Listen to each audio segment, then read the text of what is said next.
Hello guys, welcome. So let me warn you that I will again be taking a short break from Sunday speculations for the next couple of weeks because of my exams and everything. But yeah, for now let's focus on this episode. Welcome to the episode 7 of Sunday speculations with Arpan. Okay, just a second, guys.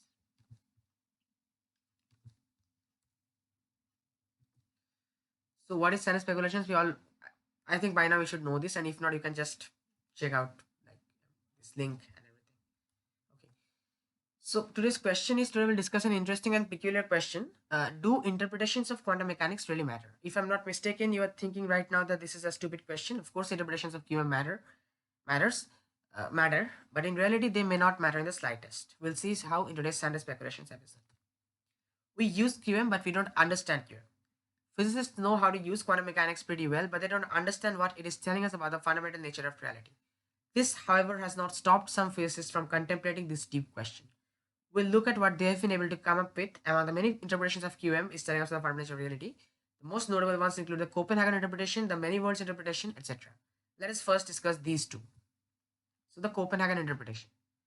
According to the Copenhagen interpretation, before a measurement or observation is made, an object exists in a superposition of all possible states. Now, here I will just discuss, like, actually, this episode is meant for those who already know a bit of QM, like, they from by reading my articles or by reading any other material on the internet, but I'll be assuming you know a bit about the QM interpretations because it's not possible for me to discuss everything from scratch in this 15-20 minutes episodes, right? So yeah, so if you know this and if you just want to know a new from know learn it from a new perspective, then please watch this episode. And even if you don't know this, if you have the tenacity, then you can just keep on learning things from the internet, and you can just keep pausing the video, learning things, and coming back to the video to watch this, like, right, if you're really interested. So, according to the Copenhagen interpretation, before a measurement or observation is made, an object exists in a superposition of all possible states and in multiple places at the same time. The terminology is very clear. Like, yeah, it might be a bit if you're first here, if you're hearing this for the first time, it might be a bit confusing. But yeah, that's it. So, only on observation, it doesn't means like you have to a conscious being has to do the observation. It's nothing like that. Okay. So only on observation does it collapse to a distinct state, and it's not possible to describe what happens between observations. It is just the observations that are real. So this is the essence of the Copenhagen interpretation, and this is not a very good interpretation. But anyway, while it's not clear whether this observation requires consciousness, it is believed that measurement must be made for things to exist in a distinct state. If measurements are not made, it is in a superposition of state. So note that it's not at all necessary that consciousness should be involved in wave function collapse. For instance, even a single photon bouncing off a ball can destroy the ball's superposition. So please don't mix up QM and consciousness. Yeah, I myself used to think about that QM and consciousness are linked, and maybe they are linked, but we don't have any strong evidence about that right now. Okay. The Copenhagen interpretation, however, lacks mathematical rigor. Of course, this is just speculation. Unless it actually it seems more like a metaphysical theory than a physics interpretation. Right? And there are some other problems as well. Also, what you must keep in mind is that the wave function of a system, as described by Schrodinger equation, is completely deterministic. So some people have this notion, like they have read some popular science books and everything, and they have this notion, or they have watched some YouTube videos. They have this notion that in quantum mechanics everything is random and not deterministic. Right? It's not actually true. See, the wave function of a system, it is completely deterministic. It can be completely described by the Schrodinger's equation. What is random, what is probabilistic, is the relation between the wave function and the observable properties, because we cannot observe the wave function. We just observe the observable properties. In other words, the wave function collapse, that is probabilistic and random, but the wave function is completely deterministic. So you know the probabilities of getting this or that state as an outcome, but you can predict it, like whether this state will come at that state. That is random. When a large number of particles get involved, things become predictable. Why? Because quantum effects simply get averaged out in the classical world. Because if there are a large number of particles, like you can get this idea from the law of large numbers and also from basic like common sense. If there are a large number of particles, then superposition will be destroyed and you'll get a distinct outcome, right? And the if there are a large number of particles, I mean, just a second. Yeah. So if there are a large number of particles, the superposition effect will be destroyed and you will get a distinct state. Like it cannot exist in superposition because one particle will touch the other particle and they will interact and they will all collapse the superposition state and they will exist at a distinct state. So you can, things become predictable. You can distinct the predictable. You can, a distinct state is always predictable, right? So quantum effects simply get averaged out in the classical world, right? The many worlds interpretation. Many worlds interpretation proposed by Everett says that the wave function never collapses. This is a very, very like elegant, and I would say this is probably the best interpretation. And many physicists also believe this. It was not previously it was believed that this was nonsense, but as of now, it's probably the most promising interpretation. So in this case, nothing is random. The interpretation is completely deterministic, and I think physics at the fundamental level, physics should be deterministic. Physics should be empirical. Physics should be deterministic. Physics is about the truth. Physics converges to the truth, converges on the truth. It's about the real world. So physics should be deterministic. Yeah, it might appear random, like you can say chaos theory and all these things, like it seems random and everything, but even chaos theory doesn't say that everything is random.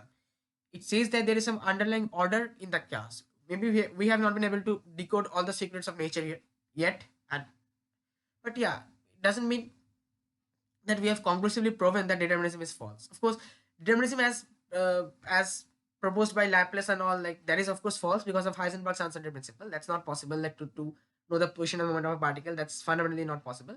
And it's true, like if you think of it, it's true that as science progresses, like John Horgan also said this thing. I recently, not recently, like I some days ago I took an interview of him, and you can check the interview out on Journal of Young Physicists. So he said that as science progresses, science basically keeps imposing limits on itself. Like first of all, we thought that like there were no special velocity, no upper limit for the velocity of an object. But then came Einstein's special relativity, and we saw that the speed of the light is the highest velocity of an object can attain. Not even that speed of light; it's the highest possible speed limit. You cannot cross that speed, right? So then came quantum mechanics, and we have the uncertainty principle. Like you cannot measure both the position and momentum of particles simultaneously with 100% accuracy. Then came chaos theory, and we got this concept like you cannot always predict a system if you don't know the initial conditions to a very high, very great degree of accuracy, which, and even then it's not always predictable, right? Okay, so anyway, so here this interpretation is deterministic. Okay, now all the possibilities take place in parallel worlds. Like what does this mean? Let's just read on. I think you'll understand. As soon as we open the box containing Schrodinger's cat and peek into it, we ourselves get entangled with the system. And we see the cat alive here. It means that a different version of us in a parallel world sees the cat dead, and so on. Now, this might seem very crazy and everything, like how parallel universes know, but this is actually an elegant interpretation. All I'm saying, it's an elegant. I'm not saying it's true and it's verifiable, it's falsifiable. I'm not saying all those things because of course it's not. But yeah, and actually I just again I apologize time and again, but I'm really busy with my college assignments and like some other stuff I'm working on right now. So I just copied this thing from my book. Okay, so that's why you can see the flow of the slide is not very well. All the possibilities take place in parallel worlds. The interpretation is deterministic. All the possibilities take place in parallel worlds. The flow is not well. So I'm sorry for that, but I hope you have a basic idea of many worlds interpretation. Or yeah. So if you see the cat alive here, it means that a different version of us in a parallel world sees the cat dead, and so on. All possible states must manifest themselves. Maybe new worlds are being created with every observation. It may be the case that parallel realities coexist in the same space and at the same time. It can also be possible that the parallel realities coexist in the same space and at the same time, like now and here, but completely out of phase with each other. Like in wave optics, we learn phase difference, constant phase difference, in phase, out of phase. So that's that concept. Like out of phase means you can never know of the other worlds, but they're existing in the same place and the same time, like right here and now. So you can only perceive a single world, the world you are in phase with. But parallel worlds may exist in the same space and at the same time as your world. Crazy, isn't it? So this is another way of looking at the cat, and maybe a better one. So actually, in the previous paragraph I was discussing Schrodinger's cat, so that's why I just copied this part from the book. So that's why this cat portion is coming. And I'm sorry for this, but I didn't get the time to read the slide and edit it. I'm extremely sorry for that. So yeah, although this interpretation is not testable, it may be the case that these alternate possibilities take place in parallel universes. I observe a dead cat here, but a different version of me in a parallel universe observes the cat to be alive. I decide to pursue physics here, but my counterpart in the parallel universe decides to pursue evolutionary biology. And it's meaningless to ask who the real Arpan is, the one who chooses physics or the one who chooses evolutionary biology. Because both these Arpans are real in their respective worlds, right? Note that some pretty successful theories like inflation in cosmology predict the existence of parallel universes, and if you accept a theory, you have to accept all its predictions. It's not like Suppose if I accept a theory, so okay, I like this theory, but I like this prediction, so I will accept this prediction, but I don't like that prediction. So it's not like that. If a theory is true, then it must be true. The entire theory must be true. You must accept all its predictions. So there is some convincing amount of evidence which says that the many worlds interpretation I'm saying it's a promising interpretation. I'm not saying it's we know for that it's true. We cannot say that. We're not yet in that position. But this definitely is a promising interpretation and probably the best interpretation we have till now. Of course, this is no conclusive evidence that parallel universes exist, but yeah, it may be true. Why one? Okay. So see, this is just a quote from Max Tegmark's book, Our Mathematical Universe. So if you're struggling to make just a simple quote, but I think this will be like I think this is relevant here. So yeah. So if you're struggling to make inner peace with parallel universes, here's another way of thinking about them that might help. When we discover an object in nature, the scientific thing to do is to look for a mechanism that created it. Cars are created by car factories, rabbits are created by rabbit parents, and solar systems are created from gravitational collapse of giant molecular clouds. So it's quite reasonable to assume that our universe was created by some sort of universe creation mechanism, whatever that may be. Now here's the thing, all the other mechanisms we mentioned naturally produce many copies of whatever they create. A cosmos containing only one car, one rabbit, and one solar system would seem quite contract. In the same vein, it's arguably more natural for the current universe creation mechanism, whatever it is, to create many universes rather than just the one we inhabit. Right? This is the logic. Like just to get you, this is not a scientific argument, but this is just to get to the feel like why this might be true. Computer simulation. Okay, this is another interesting interpretation. Some have suggested that we are living in a computer simulation. The computer doesn't calculate the exact properties of a particle until it's relevant to and observed by the player, simply to save energy. Like for instance, in video games, details of the surroundings become prominent only on zooming in. Only if you zoom in, the details become prominent. Otherwise, the graphics are not so clear. So just like that, only on direct conscious observation are we aware of the exact properties of a particle, not before that. Now, I'm not a fan of this theory, although I don't completely rule it out. If you ask me my favorite interpretation, I would probably say the many worlds interpretation. It was not possible for me to fully discuss the benefits of this interpretation here. But yeah, this is a good one. I highly recommend Sean Carroll's book, Something Deeply Hidden, if you want to learn more about the many worlds interpretation and its benefits. It's a very good book. Okay. Objective collapse theories. So in Copenhagen interpretation, just a second. Okay. Yeah, all right. Just a second. Okay, so objective collapse theories. So in the Copenhagen interpretation, the question remains how exactly the wave function collapses. Now, objective collapse theories propose that the wave function has small chance of collapsing on their own, even without observation. Now, if there are many entangled particles in a system, then the chance of collapse increases. Since if a single particle collapses to a particular state, the other entangled particles and as a result, the entire system will collapse to the same state. Others believe that interaction with space-time curvatures causes the collapse of the wave function. This is a very novel idea, and this idea is maybe testable because space-time curvature means if you already research is going on gravitational waves and everything, so this may be testable. Yeah. So this is but it's not possible for me to discuss in detail all these theories. But yeah, next we have just a second. Oh my God.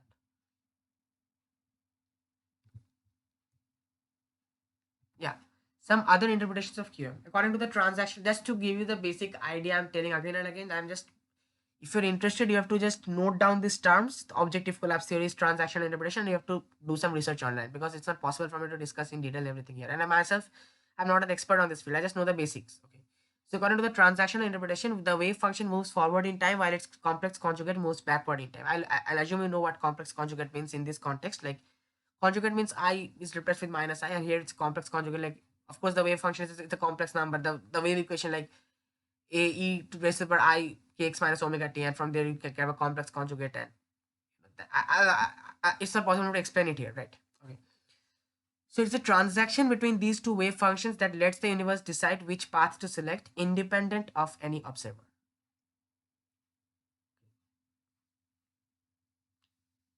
Of course, see, I myself don't know the logic behind all these interpretations, but of course there is some logic because these interpretations they all have some potential in their own way. Okay. Then there is superdeterminism, which says that everything was always predetermined and the information was transmitted to all the particles during the Big Bang. Superdeterminism requires that free will doesn't exist, however. Well, that may be the case. Free will may indeed be an illusion. On the whole, superdeterminism is a good approach and takes care of a lot of issues and definitely deserves more attention. Although it's of course not free of problems. So yeah, superdeterminism. I would say if you have less time, but if you would like to discuss like if you would like to explore a few topics, like not all the interpretations, but a few interpretations, then I would say do many worlds and superdeterminism. because those two are probably the most promising ones. In contrast, according to quantum Bayesianism, the universe is intrinsically probabilistic. The wave function represents our personal subjective beliefs about the objective reality. There is thus no objective wave function. The collapse of the wave function is simply us updating our beliefs about future probabilities. Again, I'm not a fan of quantum Bayesianism interpretation. Of course, this is cubism is just more speculative and more like metaphysical type. It's not physics. It doesn't seem like physics to me. Some more interpretations. Other interpretations, like the relational interpretation, propose that any system, whether it's conscious or not, can observe. Observers may disagree whether the wave function has collapsed or not. Just like in relativity, observers in different reference bodies may disagree about the time when an event took place. But there are some constants also. Like it's not possible that for some people, for some observer, the object that the thing that's happening in the future has already happened in the past. For some other observer, that's not possible. But there become slight dilations in space and time, in length contraction and time dilation. Okay, so consider the EPR thought experiment. Again, I'll assume you know the Einstein-Podolsky erosion thought experiment, the EPR paradox. When the particles have reached far apart, again, this I've just copied it from the book, so you might seem that it might seem the flow might not seem acceptable, like from where EPR experiment is coming suddenly. Okay, so anyway, when the particles have reached far apart, assuming you know what the EPR thought experiment is, then no observer can actually measure both their velocities simultaneously. Like in practice, it's not possible. From the perspective of the individual observer, the velocity of the unobserved particle is still undefined until the observer interacts with something that has measured the spin of the particle. But that something needs to travel from that particle to this particle, and that's a huge distance. Okay. There's also an interpretation proposed by De Broglie and David Bohm, basically says that a pilot wave guides the motion of particles through space. However, it's not consistent with relativity, and there are a lot of other problems as well. So we'll not discuss it. Yeah, I'm not saying it's not important to learn about a different perspective when it's wrong, but not here. Does all this matter? Now, the question, the main question of today's SS episode, Science Speculations episode, was that do interpretations of quantum mechanics matter? Okay. But all these interpretations really matter? Now, what do you mean? Well, it's important to note that we might be playing around with our language and talking about the philosophical implications of quantum mechanics is really useless. Because, see, we are bound by language. Whatever we do, yeah, mathematics has somewhat freed us from this boundedness, because mathematics is also the language of science, but otherwise in describing everyday concepts and everything, we are bound by our language, right? And we have some psychological biases. We are bound inside the world, inside our worldview, like, and inside our consciousness, so we have some limitations. So talking about so maybe the philosophical implication of quantum mechanics, what is quantum mechanics actually telling us about the fundamental reality, maybe that's something we will never know, that's something out of our reach, so maybe it's useless talking about the philosophical implications of QM. To quote Paul Davies, Heisenberg warns us that when this vague and unsystematic use of language leads us into difficulties, because see, quantum mechanics is mathematical theory. If you the Schrodinger equation and how you're applying it to solve the problems, that is completely mathematical, completely defined, completely true. But if you are talking about what is quantum mechanics telling us about the fundamental of reality, wave function, collapse, all these things, then the language comes in. Then the part of language comes in, and it's not. It's just, it's again. See, this is what Heisenberg is saying. When this vague and unsystematic use of language leads us into difficulties, the physicist has to withdraw into the mathematical scheme and its unambiguous correlation with experimental facts. Quantum mechanics is at its core a mathematical scheme that relates the results of observations in a statistical fashion. And that is all. Any talk of what is really going on is just an attempt to infuse the quantum world with a spurious concreteness for ease of imagination. But maybe it's not possible. Maybe everything doesn't have an analogy. Maybe everything cannot be imagined or visualized. Heisenberg concludes that words and their associated concepts do not have absolute and sharply defined meanings. We cannot expect to uncover any fundamental truths about the world merely from abstract manipulations of words and concepts. That requires physics and mathematics.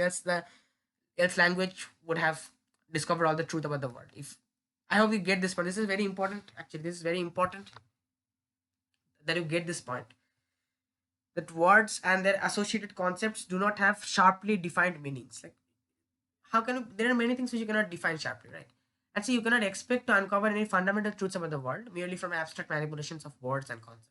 For that, you need some truths. You need some mathematics. You see, that's it.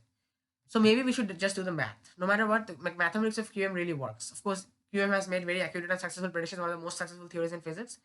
So it's entirely possible that we should just shut up and calculate instead of talking about what's really going on. Simply because it's impossible for us to grasp or visualize what's actually going on with all our limitations.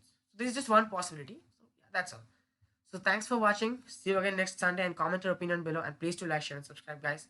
I'm not sure whether I will see you again next Sunday because of my exams and everything, but I might take a short break from SS, like I took a break in during the January also. But yeah, I'll try to be back soon. And that's it, guys. Thank you very much. Thank you. And thank you. Yeah.